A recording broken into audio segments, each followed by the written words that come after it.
You want to teach the Bible, and you can.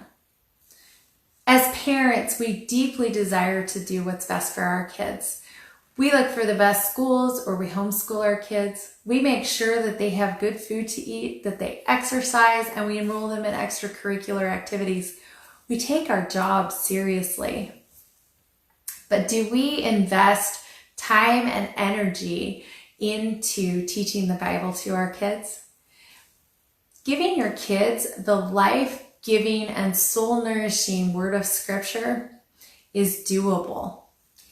And it's an essential part of parenting for Jesus.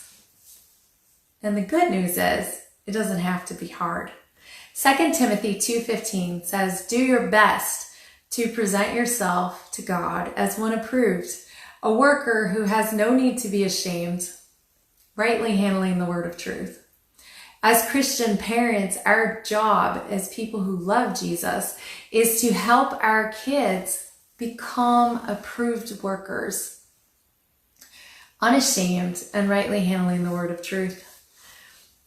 Teaching the Bible to our kids doesn't have to be hard. In fact, we can study the Bible together as a family. I'm Danica Cooley, and my book with Bethany House, Help Your Kids Learn and Love the Bible, will help equip you and give you the tools and confidence you need to study the Bible as a family. It will help you identify and overcome your fears and objections, give you a crash course in what the Bible is all about and how to teach it, and provide you the guidance you need to set up a family Bible study habit. You will finish this book feeling encouraged and empowered to initiate and strengthen your child's relationship with the Lord through His Word. Learn more about Help Your Kids Learn and Love the Bible, and grab your free 130-page Family Bible Study Toolkit at lovethebibleforkids.com.